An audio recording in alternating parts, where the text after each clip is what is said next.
역대상 19장 1절에서 19절. 그 후에 암몬 자손의 왕 나하스가 죽고 그의 아들 이 대신하여 왕이 되니. 오늘 이야기는 나하스가 죽고 한운이 이 다윗과 대적이 되면서 그만 그 주변 나라를 그 일로 인해서 정복하게 되는 이야기를 합니다. 이 앞에 어제 묵상했는 게 하닷 에셀이 많은 군대를 데리고 와서 쳤는데 실패하고 그렇게 하는 이야기가 있습니다. 이미 다윗은 힘이 강성해진 상태에서 이 말씀이 나옵니다.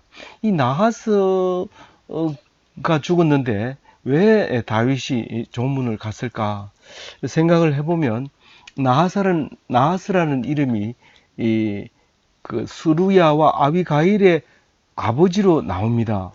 그리고 스루야는 남편 이름을 모르지만 그 스루야가 낳은 게 아비새와 요압과 아사헬이라고 역대기 역대상 2장 27절에 그렇게 나오죠. 그렇게 나오는데 그 아비가일이 낳은 거는 아마샤 혹은 아마세로 돼 있는 그 사람이고요. 그 아비가일의 남편 이름은 예델이라고 2장 17절에 나오고 사무엘하 17장 25절은 이드라라고 나옵니다. 그러니까 아버지가 나하스라고 나오는데 이 나하스의 딸들이고 다윗의 자매라고 얘기를 합니다. 역대상 2장 16절에는 이게 같은 시대 사람이기 때문에 이거는 뭐 동명이인이 아니라 같은 사람으로 봐야 되거든요. 그래서 다윗의 자매는 스루야와 아비가일이었고, 그리고 다윗은 이새의 아들이고 스루야는 자매라고 하면서 나하스의 딸이라고 얘기를 했습니다. 그럼 방법은 딱 한 가지밖에 없어요. 다윗의 어머니와 이 스루야와 아비가일의 어머니가 같은 거예요. 그러니까 엄마 쪽으로 보면 스루야와 아비가일은 자매입니다. 확실하게 자매고, 아버지 쪽으로 보면 남이에요. 남인데 그러면 어떻게 이것을 자연스럽게 이해할 수 있냐면 그 다윗의 엄마 이름은 안 나와요. 근데 다윗의 엄마가 스루야와 아비가일을 그 나하스에게서 낳고, 그리고 어떤 이유인지 모르지만 이세에게 시집 와서 다윗을 낳았어요. 나이 차이로 보면 그래요. 요압하고 다윗하고 보면 요압은 나이가 적은 것 같고 다윗은 나이가 많은 것 같은데 별로 차이가 안 나는 것 같아요. 나하스가 다윗의 계보라 이런 뜻이. 아유, 계보가 아니죠. 전혀 아니죠. 남이라니까요. 나하스는. 다윗과 나하스는 계보는 그러니까 엄마의 남자였으니까 그 계보. 엄마의 남자가 왜 계보가 돼요? 엄마의 어, 남자가 계보지. 아, 계부. 예, 미안해요. 계보인 줄 알았는데. 계부인데, 이게 이제 나중에 얻은 게 이세기 때문에 뭐 계부라고 얘기하기는 좀 그렇고, 어쨌든 전 남편으로 봐야 이제 자연스러운 스토리텔링이 만들어지는 겁니다. 그러니까, 이세가 그 다윗의 엄마를 이제, 이쁘니까 뺏어가지고 와서 자기 아내로 삼았는지, 왜 그렇게 또 생각할 수 있냐면 다윗은 7형제 중에 막내거든요. 그리고 또 축에 끼지도 못했어요. 남들은 기름 붓는다고 할 때 다윗은 목동으로 그냥 지키고 있었기 때문에 이것은 어떻게 이쁜 여자가 있었는데 뺏어왔는데 낳았는데 다윗을 낳았다. 그게 이렇게 생각을 하면 이 자연스럽게 전체가 읽혀지게 되는 것입니다. 어쨌든 나하스와 그 다윗 입장에서 두 사람이 보면은 엄마의 전 남편이었기 때문에 뭐 그렇게 나쁘게 얘기해봐야 형제 간의 싸움이 일어날 수밖에 없죠. 그러니까 이 밑에 있는 요압도 요압으로 보면은 뭐가 돼요? 이 스토리텔링으로 보면 요압으로 보면 할아버지가 된단 말이에요. 나하스가. 그러니까 왜 할아버지죠? 왜 할아버지인데 여기서는 이제 나가서 싸운 이제 선수가 되게 되는데, 어, 뭐 외할아버지를 싸우겠느냐 뭐 이렇게 얘기하면 안 돼요. 왜냐하면 아버지하고도 싸우는데 이건 뭐 얼마든지 싸울 수 있는 거죠. 그래서 나하스가 죽고 아들이 대신해서 왕이 됐는데 그 다윗 입장에서는 좀 친하고 싶은 거예요. 그대로 관계를 유지하고 싶은 거예요. 만약에 관계를 유지하고 싶지 않다 하더라도 조문은 가야 되겠다고 생각을 한 거죠. 그래서 조문 사절단을 보냅니다. 그래서 보냈는데 이, 이 나하스의 아들 이름이 뭐예요? 한운이잖아요. 이 한운이 그만 눈이 좀 어두워진 거죠. 그 방백들이 말하는 말을 들을 수밖에 없게 됐어요. 그 방백들이 뭐라고 해요? 녹색 글씨를 한번 읽어볼게요. 왕은 다윗이 조문 사절을 보낸 것이 왕의 부친을 존경함인 줄 아시나이까. 그의 신하들이 왕에게 나온 것이 이 땅을 엿보고 정탐하여 전복시키고자 함이 아니니까 하는지라. 이게요, 맨 처음에 다윗이 왕 되고 난 다음에 그 블레셋하고 싸운 것도 블레셋 사람도 다윗을 아주 얕본 거예요. 뭐, 바보 같은 놈, 쫓겨다니던 놈. 이게 뭐 왕이 됐다고 뭐 우리하고 싸우겠다고 뭐 이렇게 시비를 걸은 거고, 이 나하스의 아들 한운도 다윗을 알아요. 그때 나중에 스토리텔링으로 이야기하자면, 저기 아버지 여자를 데리고 가서 낳은 자식이 뭐 얼마나 변변찮겠느냐 뭐 이러면서 이제 그렇게 이제 그 얕본 거죠. 그래 마음을 놓고 있는데 이 방백들이 그런 얘기를 하니까 이건 뭐 음, 어쩔 수 없이 그 말을 듣게 되는 거예요. 근데 그게 큰 실수죠. 왜 실수냐면 그냥 뭐 이렇게 죄송합니다. 아버지는 이래 이래 하니까 뭐 우리는 사절단을 사절하겠습니다. 이렇게 얘기하면 그럼 그냥 알았다 이러고 가면 되는데 이걸 그냥 저기 가지고 놀았던 거죠. 아주 부끄럽게 만들어 버린 거죠.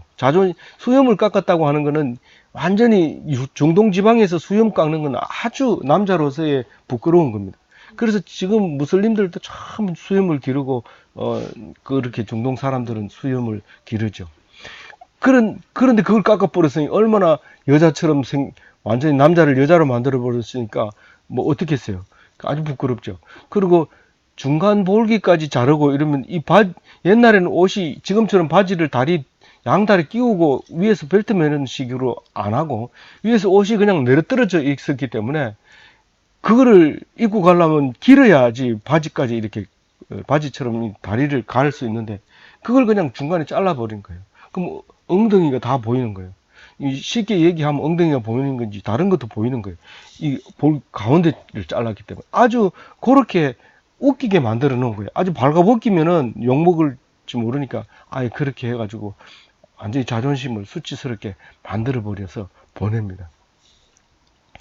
그게 이 사절단이 오지 못하고 요단강을 건넜는지 안 건넜는지 모르는데 아주 부끄러워서 움직이지도 못하고 있을 때 다윗이 그 소리를 듣습니다.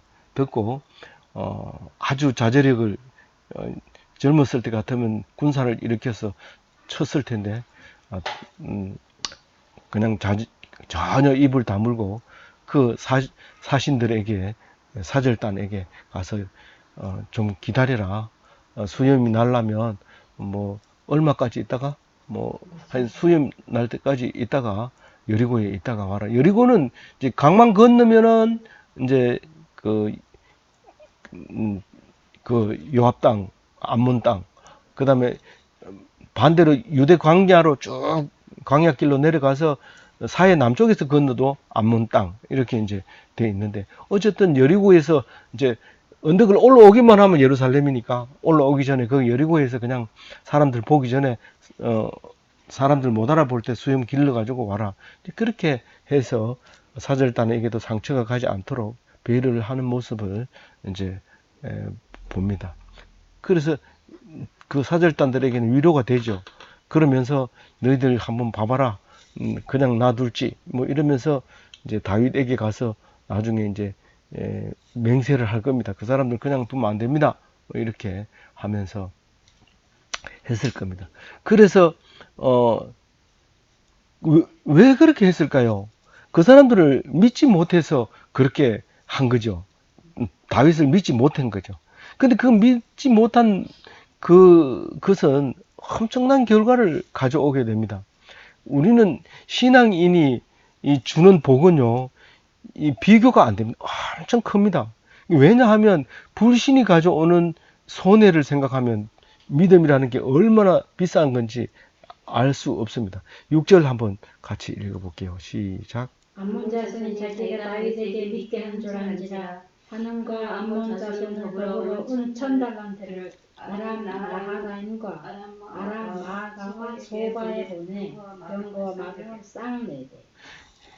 이 암몬 자손이 이거 잘못했다, 실수했다. 이게 만약에 다윗이 무기를 들고 오면 이 봐라, 이 방백들이 저렇게 온다니까. 그러니까 잘했어. 이렇게 할 텐데, 아니 해코지를 했는데도 조용하게 있어.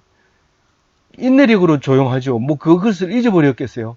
좀 억지로 참고 있어요. 완전히 하나님이 하라 할 때까지 입 다물고 있는 거죠. 입에서 막 속에서 욕이 올라오지만 끝까지 참음. 근데 그 욕을 한 사람은 막 불안하기 시작한 거예요. 저 사람이 저 말을 듣고 가만히 있는 것은 이제 틀림없이 보복하러 올 거다. 이거 그냥 있어서는 안 된다. 이제 그런 생각이 들면 믿음 있는 자는 어떻게 해야 돼요? 뛰어가서 잘못했습니다. 순간적으로 우리가 뭔가 착각을 한 것 같은데 대단히 죄송합니다. 이제는 하라는 대로 하겠습니다. 여기서 100번 절하라 하면 절하겠습니다. 이렇게 하면 이 다윗이 보통 사람 아닙니다. 저놈은 목을 쳐라 이렇게 안 하거든요. 그럼 용서해 주면 되는데 무시하고 믿지 못하니까 내가 가서 살아온다는 보장이 어디 있느냐. 그리고 그 인간한테는 내가 머리 숙이고 싶지 않다. 이런 두 가지 마음 때문에 결국은 엉뚱한 길을 가게 되는 거예요. 우리 이 두 가지 일 잊어버리면 안 돼요. 남 무시하는 일과 두 번째로 뭐죠? 믿지 못하는 거. 믿지 못하는 거. 그것을 잊어버리면 안 돼요. 믿음이 있어야 되고 남을 무시하면 안 돼요. 그런데 그렇게 하려고 하니까 그거를 하고 가만히 있으니까 방법은 싸우는 길밖에 없어. 싸우는 것보다는 싸우려고는 오지 않는 것 같아, 폼 보니까. 근데 만약에 오게 되면 우리는 죽었다. 이거죠. 오게 되면 죽었다. 그럼 우리는 사실은 막 이렇게 하려면 이왕 가는 길이 틀렸으니까 우리가 군사를 일으켜서 다윗을 이기자. 이렇게 했다면 또 이 앞뒤가 맞아요. 자기들이 했는데. 근데 그건 안 하고 뒤에 전쟁하는 거 보면 방어만 합니다. 오거든 우리 성이 함락되지 않도록 너희들 날 도와줘. 이렇게 사람을 삽니다. 돈을 많이 주고. 가격이 엄청 비싸죠. 불신에 대한 값은 엄청 비싸요. 이 마병을 얼마를 주고 샀다고요? 은 1000달러예요. 은 1000달러면요. 엄청나거든요. 은 달란트면 이 43kg인데 한 달란트가 곱하기 1000 해놓으면 이건 마차로 몇 개를 싣고 가도 다 못 싣는 돈이에요. 근데 그때 가장 강력한 나라가 아람이었어요. 그 아람은 연합군이 돼 있어가지고 소국으로 돼 있어요. 어제도 아람 연합국이 많이 나왔지만 오늘 또 소바 나오죠. 소바 아람이 있고 아람 소바가 있는데 두 개 같은 말이에요. 이건 번역할 때 이제 앞뒤로 바꿔서 그런데 아람 나하라임과 아람 마가와 아람 소바 이 세 나라를 이제 돈을 은 1000달러를 주고 이 1000달러가 자존심이거든요. 자존심 한번 접어버리면 은 1000달러가 그냥 오는데 이거 하려면 평생 해도 못 삽니다. 이거 돈 못 법니다. 근데 이 잠시 불신과 교만 때문에 오만 때문에 엄청난 돈을 주고 사는데 그것도 별로 신통찮아요. 그래서 이제 32,000대 병거가 32,000대를 사고 또 마아가는 아예 통째로 아람 마아가는 왕하고 군대까지 그 나라 전체가 지금 고용이 돼서 이제 오는 거예요. 누구는 나라 지킨다고 남겨놓고 이런 거 없이 통째로 사가지고 와서 지키기로 약속을 하고 삽니다. 그리고 와가지고는 어디에 서냐면은 이 메드바 앞에 진을 칩니다. 지금 메드바는 마다바라 해가지고 우리가 순례 가면 그 보여주는데 바닥에 모자이크로 돼 있어가지고 12세기 경에 그 만든 건데 그때 당시에 사해에 고기 잡던 그림이 모자이크로 남아 있어요. 그 사해 동쪽이죠. 지금 거기 어디냐면 그 지금 암만이라고 하는 요르단 서울 암만에서 가까워요. 30km밖에 안 떨어져 있어요, 남쪽으로. 근데 그 암만에서 비행기 타고 이제 한국으로 오죠. 근데 그 암만이 이 옛날에 라빠성이었다는 거예요. 라빠성 하면 기억나요? 우리아 아내를 이 요압을 보내놓고 우리아 아내를 건드렸던 그 사람이 그때가 이게 라빠성이거든요. 요압 지금 암만이라고 하는 곳이. 근데 실제로 성지순례 가면 성을 보여줍니다. 보여주는데 그 밑에서 성 안에서 생활하던 것까지 다 보여주는데 그건 라파성이 아니고 그 10몇 세기에 싸움하던 성이 있어요. 마다바하고 좀 더 남쪽으로 내려온 것 같은데 기억에 정확하게 모르겠어요. 근데 이 메드바에서 이제 싸움이 이제 일어나고 있어요. 근데 이제 메드바 앞에 진을 치고 암몬 자손들은 그 모든 성읍으로부터 모여와서 싸우려 한지라. 어떻게 싸움을 하는지 8절 한번 보세요. 다윗이 듣고 요압과 용사와 온 무리를 보냈어요. 다윗은 안 갔어요. 이 성이 남아 있어요. 이게 우리아 아내를 범할 때인지 아니면은 그 전인지 그 이후인지 모르지만 이 요단강 건너서 동편에서 싸울 때는 항상 자기가 안 나가고 요압을 보냈어요. 그 요압이 그쪽 지리를 잘 알아요. 만약에 외할아버지가 나하스라면 잘 알 수 있죠. 외갓집에 몇 번 갔을 수도 있으니까. 그래서 이제 요압이 가서 이제 싸우게 되는데 이제 9절이죠. 암몬 자손이 나가서 성문 앞에 진을 치고 암몬은 지금 적극적으로 나와서 전쟁터에서 나와서 싸우는 게 아니고 성문 앞에서 이렇게 창을 들고 방패를 들고 이렇게 앉아 서 있는 거예요. 이거는 싸우려고 하는 게 아니고 방어하려고 하는데 그것도 적극적이지 않고 소극적이에요. 방어하려면 아예 성문 안에 들어가서 진을 치든지 그래야 되는데 싸우는 것도 아니고 막는 것도 아니고 뭐 어중중하게 그렇게 있어요. 근데 도로 온 그 연합군 세 나라 군사들은 어디에 가 있어요? 따로 예, 따로 들에 있어요. 그러니까 돈을 주고 사기를 샀는데 이 사람들이 어떻게 하고 있어요? 너희들이 성이 무너지면 내가 도와줄게. 이런 조건인 거예요. 성이 무너지면 내가 도와줄게 이랬는데 가까이 가서 성 앞에 가서 싸울 때도 없는 그 성 앞에 진을 칠 수가 없잖아요. 그래서 덜해 넓은데 우리 여기서 싸움 붙으면 우리 이길 수 있다. 그러니까 여기서 우리 진을 칠 테니까 거기서 만약에 야들이 너들한테 들어가서 성을 공격하면 우리가 뒤따라 들어가서 완전히 박살 낼게. 걱정하지 말고 있어. 이 상태가 된 거예요. 그러니까 공격의 자세와 방어 자세와 방관 자세가 다 나오는 거예요. 연합군은 지금 따로 진을 쳤다는 것은 방관 자세고 암몬은 방어 자세고 지금 요압은 군대를 파병해가지고 요단강을 건너서 그 높은 산악을 올라가가지고 그 높은 고지대를 점령한다고 하는 것은 이거는 완전 공격 자세로 가고 있는 거죠. 그럴 때 요압이 딱 진친 것을 앞뒤를 딱 이제 봤죠. 앞에는 얘들이 있고 뒤에는 있고 이쪽으로 가면 여기서 밀려올 거고 이쪽으로 가면 이쪽으로 올 거다. 딱 그런 생각이 들죠. 그래서 딱 반을 나눕니다. 둘이. 아비새하고 자기하고 둘을 딱 나눠요. 그래서 선출된 사람은 바로 자기를 따라오고 나머지 사람은 아비새를 따라가서 이제 싸우는데 자기는 어디 가요? 자기가 어디로 가야 될 것 같아요? 여러분님은 어디로 가야 될 것 같아요? 두 팀이 있는데 어디로 가서 공격을 아람 사람한테 해야지. 왜 아람 사람한테 해야 될까요? 방관 자세를 취하고 있기 때문에 정신적으로 굉장히 싸움을 안 하려고 하는 무슨 사건이 터지면 하려고 하는 그냥 이렇게 구경꾼으로 오고 있는 거예요. 근데 그 사람이 없으면 이 암몬 군대는 별 볼 일 없는 거예요. 그 사람을 힘을 믿고 딱 서고 있는데 그 사람이 만약에 도망간다면 이거 별 볼 일 없는 거예요. 그래서 요압은 누구를 택해요? 아람 연합군을 이제 딱 선택하고 제일 싸움 잘하는 사람을 자기하고 같이 나가서 이제 싸우고, 니는 아비새는 니는 저기 그냥 안 싸우고 서 있지 말고 바로 가서 암몬 사람하고 바로 싸우라. 신호를 보내면 동시에 우리 싸우고 니 싸우고 동시에 싸워야 된다. 하나라도 틈을 주면 안 된다. 알겠나? 이래가지고 아비새한테 신신당부를 합니다. 여기서 이제 그 작전을 선포하는 거죠. 그러면 그 선포하는 말씀에 무조건 따라야 돼요. 그래서 아비새가 들어보니까 만약에 네가 아람 군대에게 밀리면, 암몬 군대한테 밀리면 내가 도와주고, 내가 아람 군대에게, 아람 연합군에게 밀리면 네가 빨리 와서 나를 도와줘라. 그렇게 이제 약속을 하고 갔어요. 사실은 이거는 어려운 거죠. 사방에 포위되어 있는 상태에서 다른 사람들은 말하지 말고 무조건 공격해라, 이것만 하면 되는데, 이 사람들은 상황 판단까지 해야 돼요. 이쪽이 싸우고 있는데 이기고 있는지, 내만 이기면 되는 게 아니고 저쪽이 약하면 빨리 가서 도와줘야 돼요.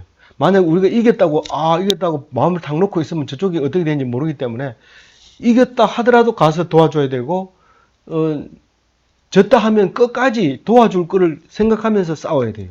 그러니까 이게 죽기 아니면 살기로 이 포위된 가운데서 싸웁니다. 아주 불리한 상태지만 그럼에도 불구하고 정신적으로는 굉장히 유리한 상태입니다. 우리는 그걸 배수진이라고 하죠. 뒤로는 도망갈 데가 없어요. 이게 물에 빠져 죽든지 싸우든지 둘 중에 한 개 해라. 그게 배수진이잖아요.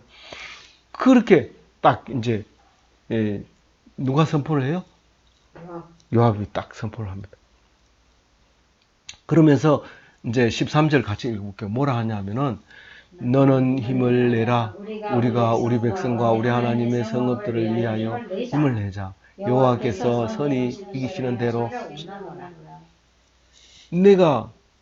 우리가 왜 싸우느냐면, 이 사람들한테 지면 우리도 먹혀 들어가는 거고, 그래서 우리 백성과 우리와, 그리고 제일 중요한 것은 우리 하나님의 성읍이다.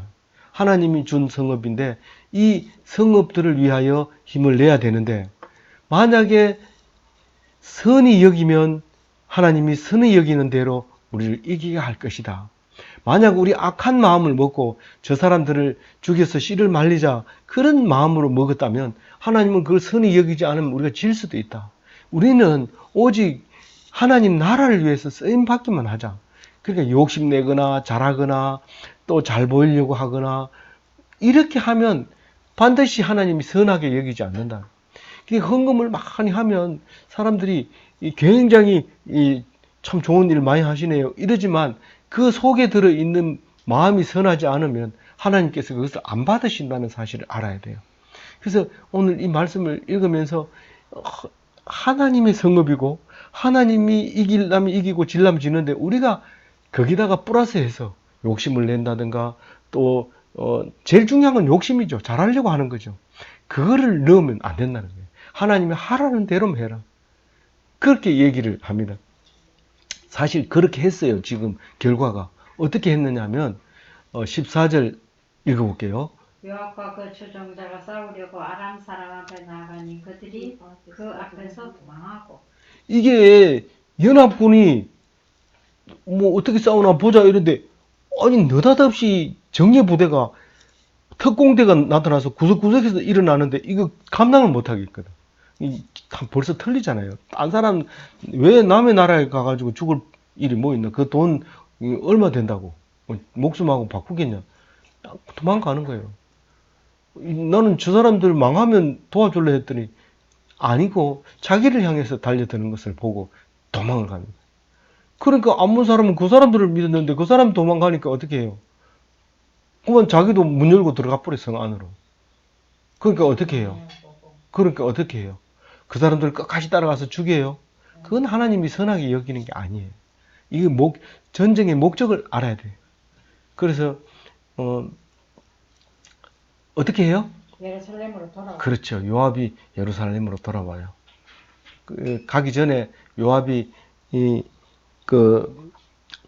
다윗에게서도 이야기를 들었을 거예요. 니들 가거든 너무 무리하게 하지 말고 아군도 죽으면 안 되고 적군도 너무 많이 죽이지 마라. 우리는 이기고 지는 것이 중요하지. 어떻게 그 사람들을 없애진다고 해서 또 없어지느냐? 또 일어난다. 괜히 원한 품었다가 우리가 더 곤란당하니까 그냥 이기기만 하고 와라. 그렇게 했겠죠. 그러니까 이게 이겨버렸죠. 그러니까 돌아오죠. 다윗과 요압은 콤비가 아주 잘 맞았던 거예요. 사실 요압과 다윗 입장에서 이 요단 동편 이 암몬 땅은 그냥 함부로 할 수 있는 나라가 아니었던 것이죠. 그래서 돌아옵니다. 한 사람도 안 주겠다고 얘기해. 겁만 주니까 갚으려니까 그냥 돌아온 거예요. 잘한 거죠. 제일 중요한 게 그겁니다. 피 안 흘리고 이기면 제일 잘한 겁니다. 잊어버리면 안 돼요. 이거 원수 갚아야지. 이러면 계속해서 그래 보면 그건 죽는 거, 지가 죽는 거예요. 어떤 사람이 층간 소음 때문에 경비를 때려 죽인 사람이 있는데 그건 자기가 자살한 거죠. 남을 죽인 게 아니고. 그렇게 하면 안 되죠. 감정으로 그렇게 하면 안 되는 겁니다. 아마 기독교인이 아니었을 거예요. 16절 읽어봅니다. 아람 사람이 자기가 이스라엘 앞에서 패하였음을 보고 사신을 보내 강 건너편에 있는 아람 사람을 불러내니 하다데셀의 군대 사령관 소박이 그들을 거느린지라. 아람 사람이 연합군이 가가지고 가만 생각해, 저거는 없다야. 우리 어떻게 거기서 쫓겨왔지? 그래가지고 소국들이 모여가지고 아람 본국에 있는 그 하닷에셀이 최고 대빵이고 그 다음에 흩어져 있는 사람들이 다 왕이 있어요. 뭐 무슨 왕? 소바 왕 있고 마가 왕 있고 나하라임 왕 있고 다 왕이 있어요. 그거는 이제 소국 왕이고 소국 왕이 모여가지고 하닷에셀처럼 연합 군대가 좀 갔으면 좋겠습니다. 그렇게 하니까 소박이 이제 나와요. 소박 어제 나왔나요? 어제는 모르죠. 안 나오는 것 같은데. 하여튼 하닷에셀의 그 군대 장관이 어제도 나왔어요. 그래서 그 사람이 이제 군사들을 거느리고 어디로 와요? 다윗에게 해줘 어쩌고 이스라엘에 뭐 요단을 건너 아람사. 예, 아람으로 그대로 옵니다. 그 왔던 싸우던 장소로 이제 와요. 와가지고 군대가 이제 진을 딱 치고 야 다윗 오라 그래. 이래가지고 소식을 줘서 이제 한바탕 이제 붙으려고 하는 거죠. 근데 거기서 싸워요, 이겨요. 이겨. 예, 이겨요. 이기니까 이기고 최고 대빵 싸우러 나온 사람 제일 대장 누구를 죽여요? 소박으로. 소박을 죽여요. 그 보병은 몇만 명 죽이고? 7,000대. 병거 7,000대. 보병은? 보병 4만 명. 예. 저 병거 7,000명이면 7,000대면 그 군사가 7,000명이냐? 7,000보다 많죠. 한 사람 앞에 하나가 타는 게 아니라 두세 명 이렇게 타서 그 공격하고 방어하고 말을 몰고 이래야 되기 때문에 한 사람 이상 탈죠. 그러니까 그만한 숫자와 많은 사람을 죽이고 소박까지 죽이죠. 완전히 죽였어요. 그래서 19절에 마지막 절이 읽어봅니다. 시작. 하다데셀의 부하들이 자기가 이스라엘 앞에서 패하였음을 보고 다윗과 더불어 화친하여 섬기고 그 후로는 아람 사람이 암몬 자손 돕기를 원하지 아니하였더라. 예. 그렇게 해서 이제 다윗의 나라가 점점 왕성해 가고 있다. 그런 말씀을 오늘 했습니다. 오늘 아무쪼록 저는 13절의 말씀을 기억합니다. 우리가 하나님의 일을 하게 되면 하나님이 선하는 대로 행하십니다. 그러나 우리가 하나님을 나라를 위해서 내 욕심으로 내가 선교를 많이 했다는 소리 들으려고 또 교회에서 훌륭한 사람이 된다고 하는 것을 하려고 열심히 노력하다가 실족하는 사람이 한두 명이 아닌데 이 말씀으로 오늘 크게 은혜 받으시는 한 주가 되시기 바랍니다. 네, 감사합니다.